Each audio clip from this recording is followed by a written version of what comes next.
Maybe. The gate was always shut now. Shut forever. Gone. To go to Pinkett's woods, and to the place where it should be, and see the stupid daylight, the dusty thickets, the culvert. Finally, the barbed wire fence, across the first slope of the hill. No path down, no gate. There was no use doing that over and over. The first time it had been shut, 2 years ago, she had stood there, where it should have been, and willed to open it.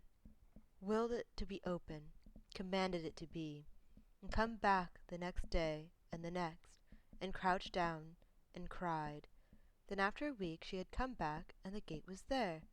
She had gone in. As easy as that. But she could not count on it. Probably it would not be there. She had not even tried for months. It was stupid to keep trying. It made her feel like a fool, like a kid playing games, playing hide and seek, with nobody to play with. But the gate was there. She went through into the twilight. She went forward squinting and suspicious, walking as if the ground might get pulled out from under her like a rug. Then she dropped down on all fours and kissed the dirt, pressing her face against it like a suckling baby. "So," she whispered. "So." She stood up and reached up at a full stretch towards the sky, then went to the water's edge, knelt, washed her face and hands and arms noisily, drank, answered the water's loud, continual singing. "So you are, so I am, so." She sat down cross-legged on the shelving rock, sat still, shut her eyes to contain her joy. It had been so long, but nothing was changed. Nothing ever changed. Here was always. She could do what she always did when she was a kid, 13, and when she first found the beginning place, before she had even crossed the river. She could do the things she used to do. The fire worship and the endless dance, the time she had buried the 4 stones in the place under the grey tree upriver. They would still be there. Nothing would move them here. 4 stones and a square black, blue, grey, yellow, white, and the ashes of her burnt offering, the wooden figure she had carved in the centre. That had all been silly, kid stuff. The things people did in church were silly too. There were reasons for doing them. She would dance the endless dance if she felt like it. Kept it going. That was the thing about it. It didn't end. This was the place where she did what she felt like. This was the place where she was herself. Her own. She was home. Home. No. But on the way home, on the way at last again, now she could go, now she would go, across the triple river and on to the dark mountain. Home. She stood up on the shelf rock, and with arms stretched out wide and hands held hollowed as if they bore bells or bowls of flame or water, danced on the rock, quick swaying sweeping movement, dancing to the beach, to the crossing, and stopped short. In a circle of stones on the sand a few yards down river from the crossing lay the ashes of a fire. Nearby utensils and packets, half hidden under the drooping branches of an elder, plastic steel paper, noiseless. She stood on one step forward. The ashes were still hot. She caught the tang of burning. No one came here. No one ever. Her place alone. The gateway for her, the path for her alone. Who, hiding, had watched her dance and laughed? She turned, searching rigid, to defy the enemy. Come on. Come out, then. When with a shock of pure fear that took all breath, she saw the pale, enormous arm grope out towards her across the grass, seeing as if she saw the monstrous reaching thing what it was, a dun-coloured sleeping bag, somebody in a sleeping bag on the grass there by the bushes. But the shock had been so hard that she sank down now, squatting, rocking her body a little, till her breath came back and the whiteness left the edges of her vision. Then cautiously she stood up one more and peered across the bushy edge of the riverbed. She could tell only that the sleeping bag was motionless. If she took another step here, she must step on soft sand and leave a footprint. She drew back to the shelf rock, stepped up from it to the grass, and circled back behind the elder bushes till she got a clear view of the intruder.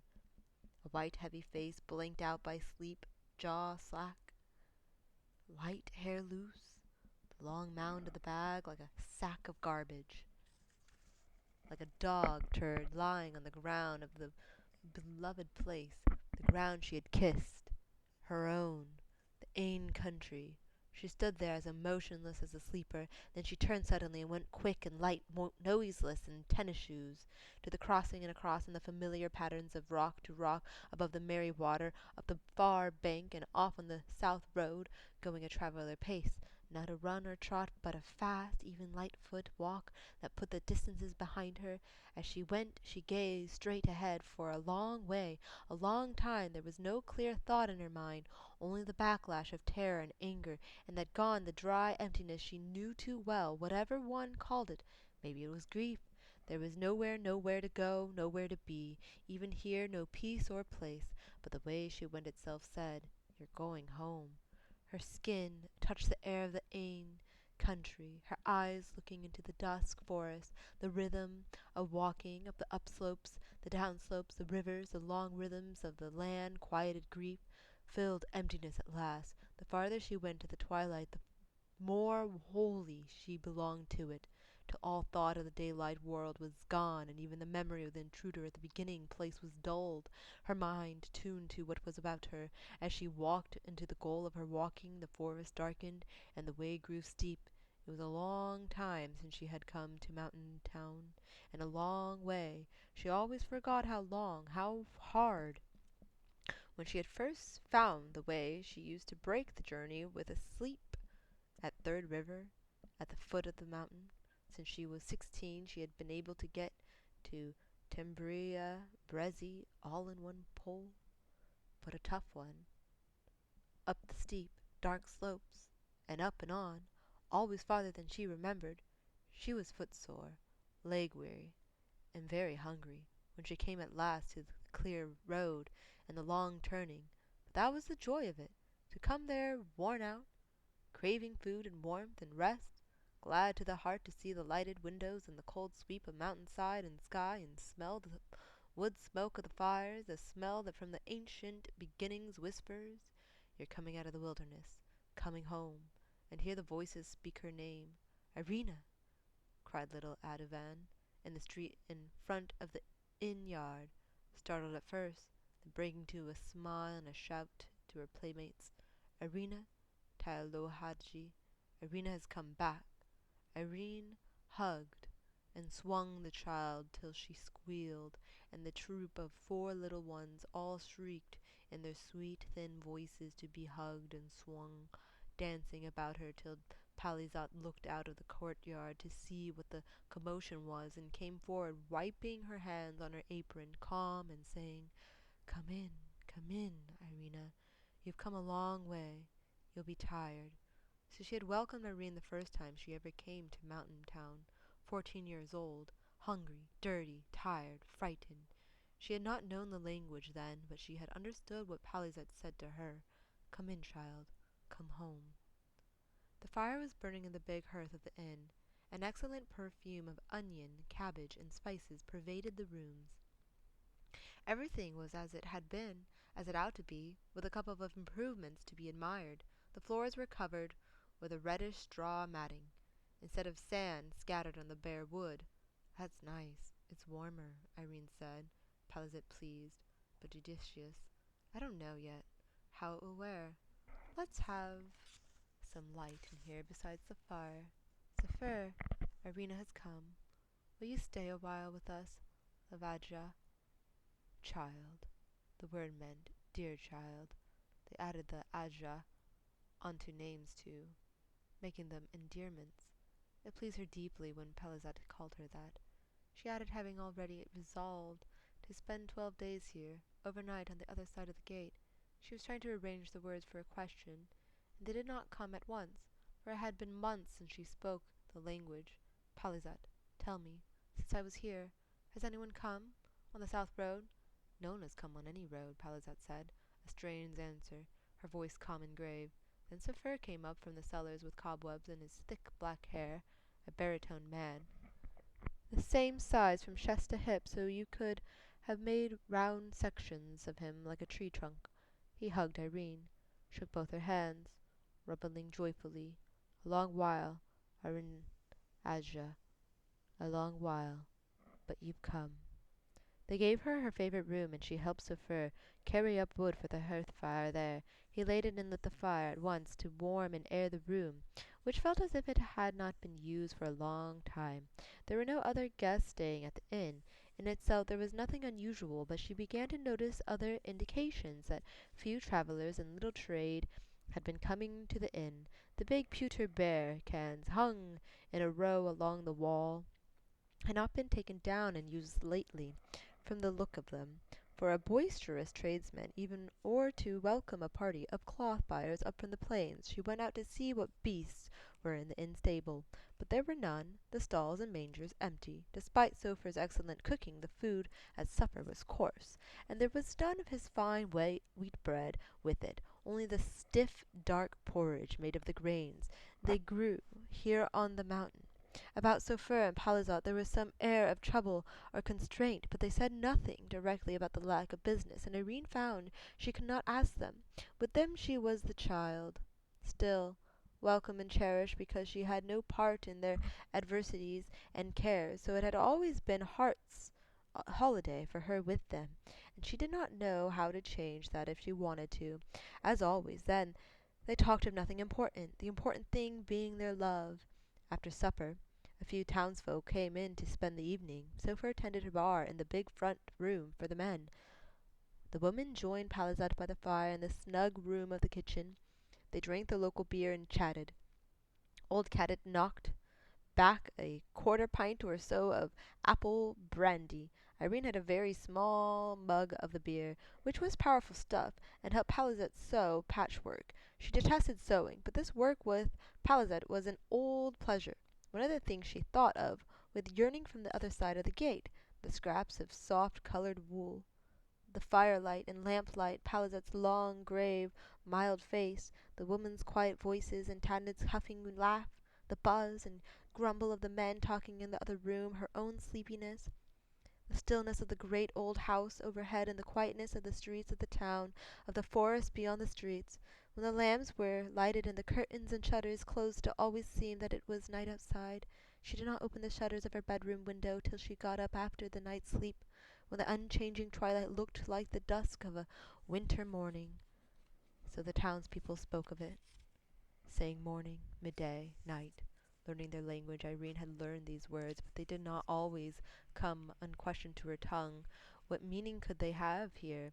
But she could not ask Palizat or Sofur or Artavan's mother, Triajad, or the other women she was fond of. Her questions did not come clear. They laughed and said, "Morning comes before midday, and evening after it, child," always entertained by her difficulties with the language, and ready to help her, but not to question their own certainties. There was no one in Mountain Town who might be able to speak of such matters but the master, so she used to plan to ask him why there was no day and night here, why the sun never rose and yet you never saw the stars, how this could be, but she had never asked him a word of it. What were the words in his language for sun, for star, and if she said, "Why is it never day or night here?" it would sound stupid, since day meant waking, and night meant sleeping, and they waked and worked and slept like anybody on the other side. She could begin to explain. "Where I came from there is a round fire in the sky." But it would sound like a Hollywood caveman in the first place, and the second and larger place she never talked about where she came from. From the start, from the first time she went through the gate, the first time she crossed the first river, and the first time she came to Mountain Town, she had known that you did not talk of one place and the other place. You did not tell them where you came from unless they asked. No one in either country ever asked. She was convinced that the master knew something of the existence of the gate. Perhaps he knew much more than that. Though she did not admit it quite clearly to herself, she believed that in fact he knew much more than she did, and would, when he chose, explain it all to her, but she dared not ask him. It was not yet time. She knew so little, even yet, of the Ain country, except for the south road and the town itself, the people of the town and their trades and feuds and jokes and crafts and gossip and manners, which she never tired of learning, and their language, which she could chatter away in and at, yet sometimes did not understand at all. Always outside the benign hearth centre lay the twilight and the silence, the unexplained, the unexplored. She had been content that it was so. She had wished that nothing here be changed. But this time, even the first night, at the first hearth fire, she felt the circle broken. It was no longer safe, though she might wish it, and they might wish it. She was not a child any more. After breakfast she went for a visit with Trajat, and then walked Adavan and her little brother to the cobbler's at the other end of town to leave their mother's good shoes to be sold. The little girl talked all the way, and the little boy chirped like a cricket. Their heads were full of some ghost stories or tall tale they had been told, and they kept asking Irene if she wasn't scared, and when she walked on the mountain. Bertie ran ahead, hid behind the porch, leapt out at her, making terrifying roars like a cricket gone hysterical, and she performed suitable cries of terror and dismay. "You have to fall down," Bertie said, but she declined to fall down. The errand done, she left the children with their grandmother, and turned from the town's main street to the steepest of the narrow cobbled ways going up the hillside, so steep that at intervals the street broke into steps, like a person breaking into giggles or hiccups, and then resumed its sober climb until it had another fit of steps. At the top of it stood the wall of the garden of the manor. The arched stone gate, beautiful against the clear sky. Turning to the right before she reached that gate, Irene halted for a moment, looked up at the master's house. A dozen gables and dormers broke dark, sharp angles in the sky, and the windows, bay and bow, many-paned, lay no two on one level, so that there was no counting the stories of the house except on the evidence of 3 great beams across the front. The door was massive, 12-panelled. She lifted the brass knocker ring and struck it on the polished disc of brass. It came into Irene's mind that she had dreamed of this door many times. On the other side, Fimmel, the housekeeper, erect, imperturbable, and high-necked, long-sleeved, long-skirt grey, opened the heavy door and greeted the visitor to the master's house.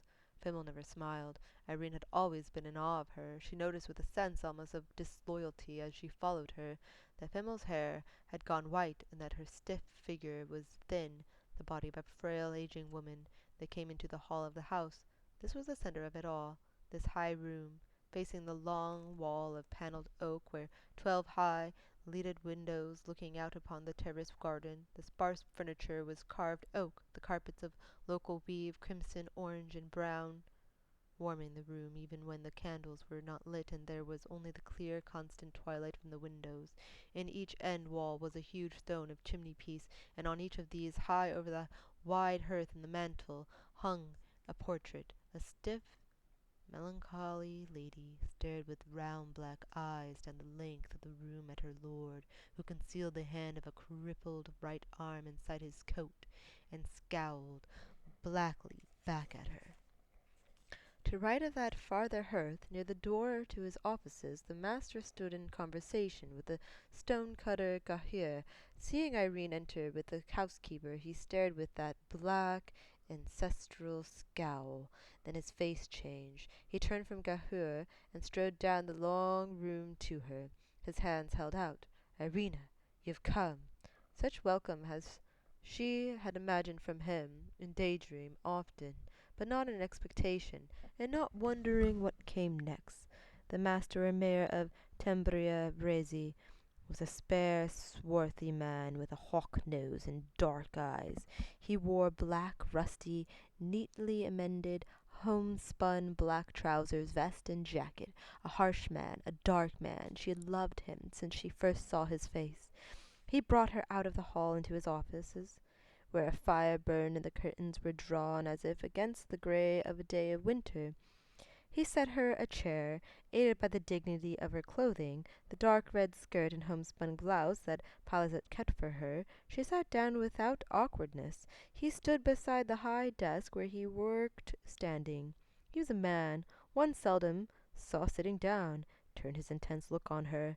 She drew a deep breath, held herself quiet, her hands in her lap. "It's been a long time, Irina. I could not come. The way? Could not find." Nor could she find the word she needed. "The place," she said, and then remembering what they called the stone arch in the wall of the manor, the gateway. It was shut. "You could not walk on the road." he said, not impatient with her stumbling, but dauntingly intent. When I could come to the road, I could walk on it. But at the beginning, she stuck again. You were afraid. His voice was gentle. She had never heard him speak so gently. When I came through the gateway, it's been so long, and there, at the beginning place, beside the river, there was— He said a word almost in a whisper. It was the word little Verdi had shouted when he was playing monster, and she would not fall down, and Adavan had scolded him. Shut up! Don't say that. Both children overexcited, near tears, a huge, pale, deformed arm groping out across the grass. A man, she said, a stranger. The master listened, intent, alert. A stranger, like me. Not like me, but— She knew no other way to say it. The master evidently understanding, nodding once. Did you speak with him? No. He was asleep. I came on. I was afraid. She stuck again. She could not explain her first panic. Surely he would see why a woman alone might have reason to be afraid of a strange man, but she could not express the rage she felt now, recalling her fear and recalling the stranger, the gross sleeper, the litter of plastic trash, the tense of disintegration and of danger. She clasped her hands hard in her lap and struggled again for the words she wanted, forcing herself to speak. If he found the gateway, maybe others will find it. There are so many people there. If the master understood what she meant by there, his only response was a black frown. You must guard your walls, master, she said desperately. She would have said borders, but knew no such word in his language, nor any word for boundary or fence, but the word that meant a wall of wood or stone. He nodded, but he said, There are no walls, Irina. And now for us, no ways. The tone of his voice held her silent. He turned to his desk, went on presently with the same forced quietness. We can't go on the roads. They're closed. You know that some have been closed to us for a long time. The South Road, your road. You know that we don't use that. She had not known it, and stared, uncomprehending. But we had the summer pastures and the high steppe and all the eastern ways and the north road. Now we have none of them. Nobody comes from 3 Mountains, or the foothill villages, no traders or merchants, nothing from the plains, no news from the city of the king. For a while we could go westward, up the mountain, on the paths, but not now. All the gates of Tembria Brezzi are locked. There were no gates to lock, only the street that led out to the south road and the north road, and the paths up and down the mountain, west and east, all open, without gate or barrier. Is it the king that says you cannot use the roads? Irene asked in frustration or not understanding, and then was alarmed at her rashness in questioning the master. Learning his language had not, after all, been like learning Spanish in high school. La casa, the house, el rey, the king. The word redei, which she thought meant king, did not necessarily mean king, or what she meant by king. She had no way to know what it meant, except by hearing it used, and it was not used often, except when they spoke of the city of the king. Perhaps it was her year of Spanish, and the beginning syllable re that had made her decide that the word meant king. She had no way to be sure. She was afraid she had said something stupid, sacrilegious. The master's dark face was turned away from her. She saw that his hands were clenched before him on the desk. He had perhaps not even heard her question. The stranger, he said, turning but not looking at her, his voice very low but harsh, and he too hesitated. It could be a mistake. He mistook the way. A tramp. She wanted to say, a wanderer, a blunderer, camping there overnight without noticing anything about the place. Maybe for him there was nothing special about the place. Maybe he had crossed no threshold, and he would go on the next day, hitchhiking on into the city. Probably he was gone already. He did not belong here. She wanted to say all this, though she could not. She was sure now it was true. It was the truth she wanted, and she saw that the master also wanted, for he understood her and considered the possibility with evident relief. He was perhaps not convinced, but she had given him some hope he wanted. He looked directly at her at last and smiled. His smile was rare, very brief and sweet. I did not dare hope you would come back, Irina, he said softly.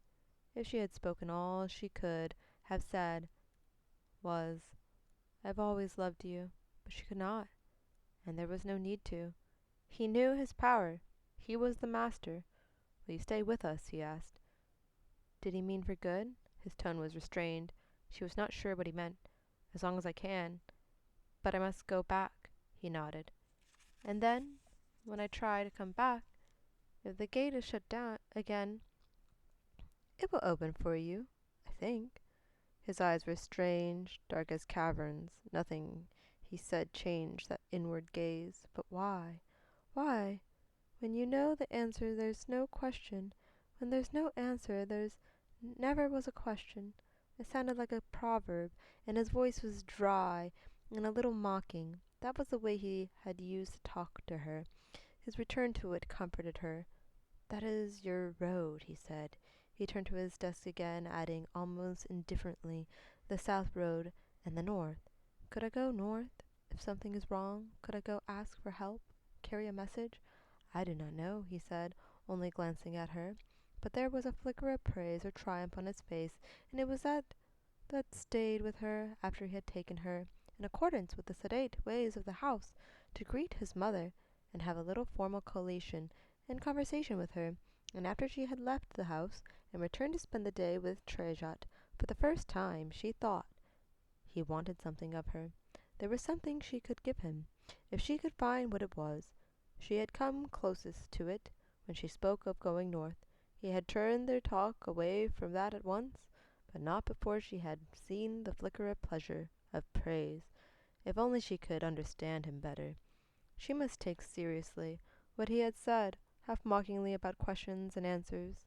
He and she and all of them here were subject to the laws of this place, laws as absolute as the law of gravity, as impossible to disobey, and as difficult to explain.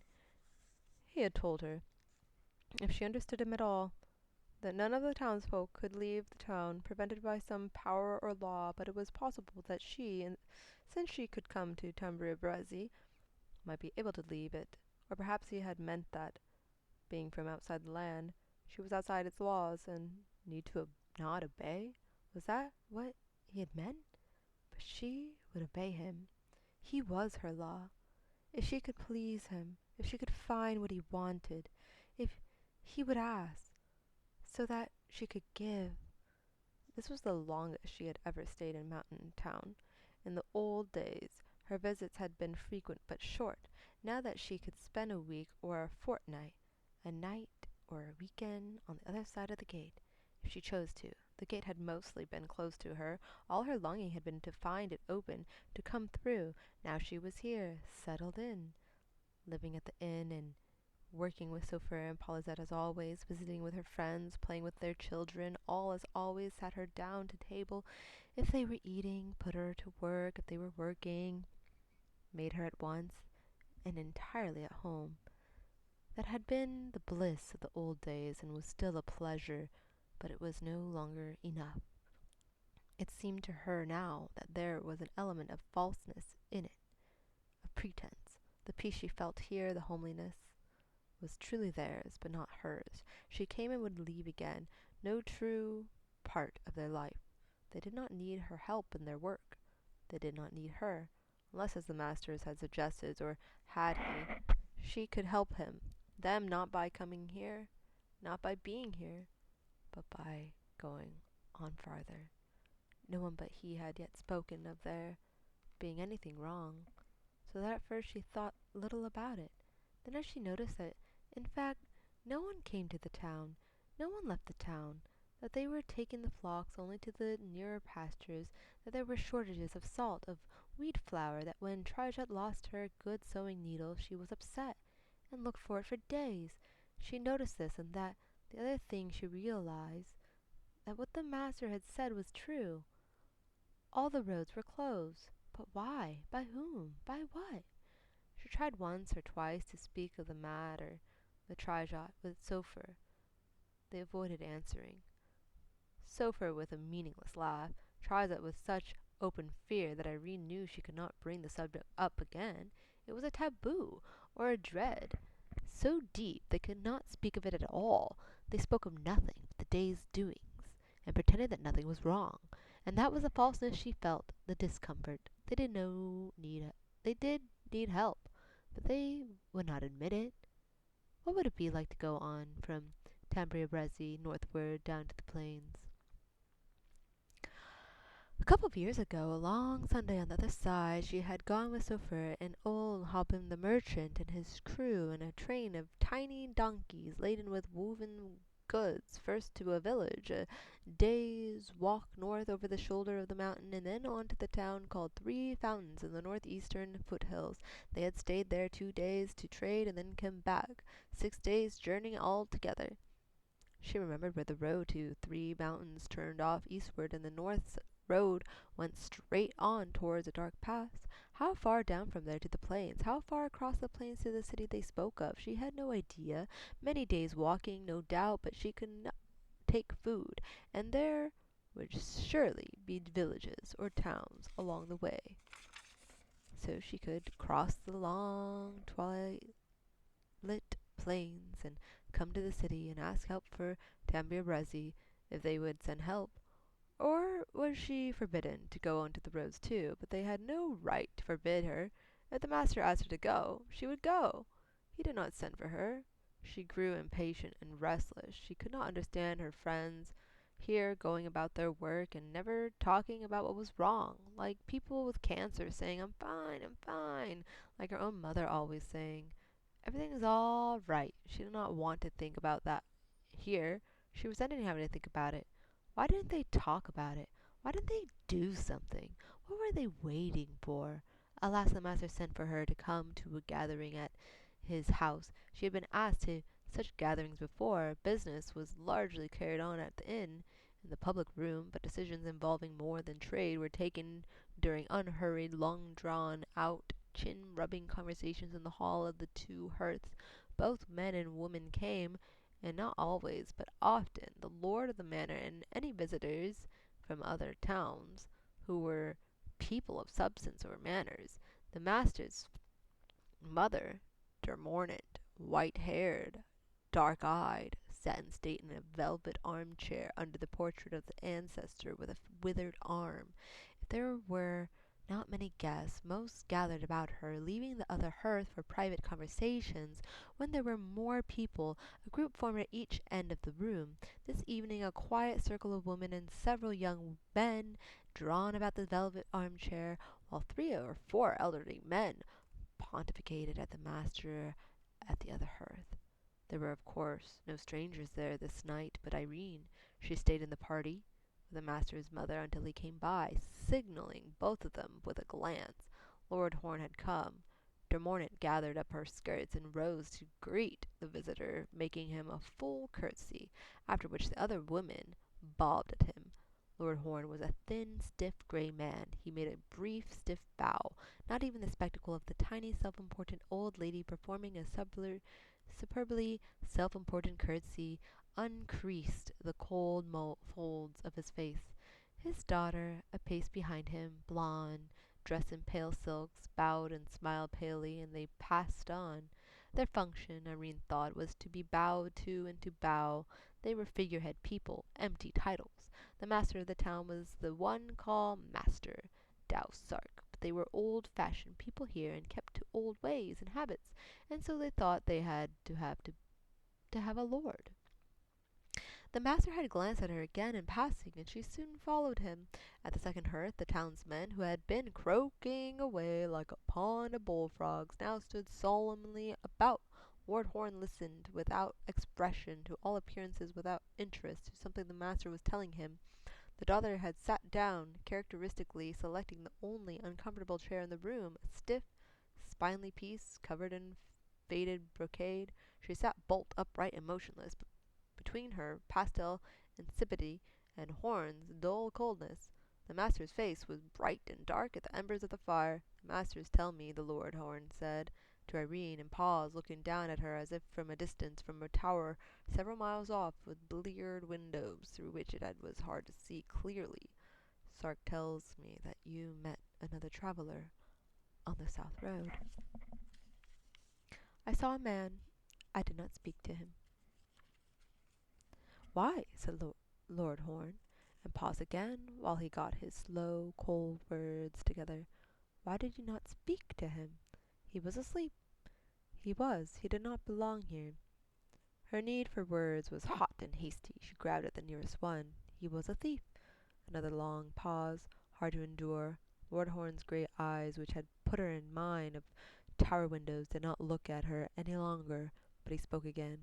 "How did you know that? Everything about him?" she said. And hearing the defensive rudeness of her tone, she grew angry with the same vin- sudden vindictive rage she had felt seeing the intruder, and whenever she thought of him. What right did this old man have to ask her questions? Lordship, the hell with this lordship, another of the thousand words for a bully. You think that the man was not. A long silence, as if Horn had run permanently out of words. Could not be the one, the man who. I do not understand. The man for whom we wait, Horn said. She saw then that all of them standing there by the fireplace were watching her. Their faces, the worn, heavy faces of middle-aged and elderly men, were intent, pleading for the right answer, the word of hope. She looked to the master for help, to tell her what she could say.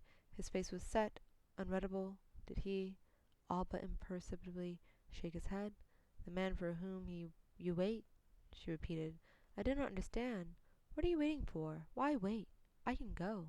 She glanced again at the master. His eyes were on her now. His expression, though still guarded, was warm. She was saying what he wanted. If none of you can go on the road, send me. I can carry a message. Perhaps I can bring help. Why must you wait for someone else? I am here now. I can go to the city. She looked from the master to Lord Horn and was checked by the old man's expression. It is a long way to the city, he said in his slow, quiet voice. A longer journey than you know. But your courage is beyond praise. I thank you, Irina. She stood, confused, all the wind out of her sails, till the master, frowning, drew her away, and she understood that her interview with the Lord of the Mountains was over.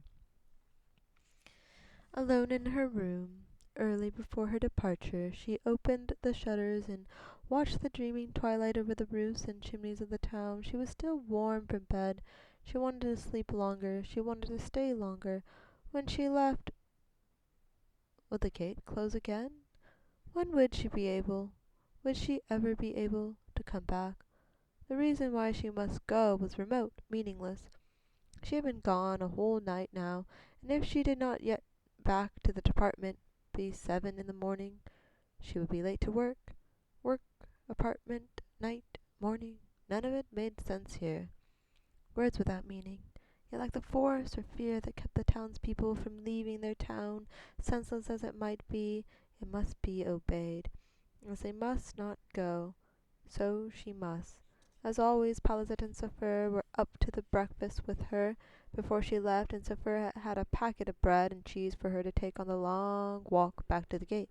They were troubled, unable to hide their trouble. They were, she saw, afraid of her. She looked back once the way turned. The windows of the town glimmered faint gold in the dark sweep of the forest to the valley floor. Northward above the mountain shoulder she saw one bright star shine clear, gone the next instant, lost, like the reflection in a raindrop or the glitter of mica sand. After crossing the middle river, she ate Saphir's bread and cheese, and drank the aching cold water of the river, rested a while, and would have liked to fall asleep, but did not, could not, and went on. Nothing threatened her in the forest, nothing frightened her, but she could not rest. She must keep on. She held her light, fast pace, came at last to the last rise, the crest between red trunked firs, down the long slope to the rhododendron thickets, and through them to the beginning place, the gateway clearing. Saw, before she crossed the water, the blackened rings of stones, the Placech sack half hidden under firs, the ugly rubbish of the intruders' camp. She drew back at once to the thickets, and from their shelter watched for some while. There was no sign of the man himself. Her heartbeat slowed, her face began to burn, and her ears to sing a little. She crossed the river, went to the hearth ring, cold, kicked it apart stone by stone, kicking the stones into the water. She picked up the Placech sack and the bedroll and turned to the river, then whispering under her breath, Out, get out, clear out. She lugged the stuff through the gateway, up the path, and dumped into the middle of Pinkin's wood, at the foot of a blackberry thicket just off the path. Hurrying on to the edge of the wood, she picked out of the ditch a board nailed to a post, the no hunting sign, long torn or rotted away, which her eyes, if not her mind had noted 12 days, or hours ago, when she came this way. With it she returned at a run to the threshold. Only when she was across it did she think, what if I couldn't have got through? But without any thrill of retrospective alarm, she was too angry for fear. She snatched a lump of charred wood from the ruined hearth-place, crossed the river, and sat down on a boulder with a signboard on her knees. Carefully, in black block letters on the ribbed, rain-bleached wood, she printed, "Keep out, no trespassing." She planted the sign on the crest of the bank, where it would dominate the whole clearing to the eyes of anyone coming through the gateway. The foot of the post went into the sandy soil easily enough, but the whole thing tended to slant, and she was fetching a rock to pound it in solid when some movement across the water caught her eye. She froze, looking up over the glimmering rush of the river, the man coming down from the threshold straight at her, nothing between them but the water. He knelt down there on the far bank, but put his head down to the water to drink. Only then did she understand that he had not seen her. She was near enough to the great rhododendron bushes that she could crouch and drop back all in one long pulling motion till the white of her shirt and face was concealed by leaf and shadow. When she looked for the man again, he was standing up through there across the river, staring at the sign. Of course, her sign, "Keep out." Her heart leapt again, and her mouth opened in a soundless, gasping laugh. Standing up, he was big, heavy-bodied, as he had looked in the sleeping bag. When he moved at last, he was heavy-footed. Turning to plod back up to the bank, he stopped to stare at the places where his hearth, his back, his bedroll had been. He moved, stopped, stared. Finally he turned slowly, turned his back, and headed for the gateway between the laurels and the pine. Irene clenched his hands in triumph. He stopped again. He turned and came back, straight down and across the water in a heavy, stumbling charge that brought him up the bank in a rush. He pulled up the sign, broke the board off the post, broke the board across his thigh, the charcoal smearing off in his wet hands, threw down the pieces, and looked around. "You bastards," he said in a thick voice. "You sneaking bastards." "Same to you," Irene's voice said, and her legs stood up under her. At once he turned and was coming at her. She stood her ground because her legs refused to go anywhere. "Get out," she said. "Clear out. This is private property." The staring eyes steadied and fixed on her. He stopped. He was massive. The staring face was white and blank, mindless. The mouth said words she did not understand. He came towards her again. She heard her voice, but had no idea what it said. She was still holding the rock she had picked up. She would try to kill him if he touched her. "You don't have to," he said in a strained, husky voice. A boy's voice. He had stopped. He turned away from her now and went back, clumsily across the water, up the bank, and across the clearing to the threshold. She stood without moving and watched him. He passed between the pine and laurels and went on. It was strange. Had she never learned through the gateway from this side?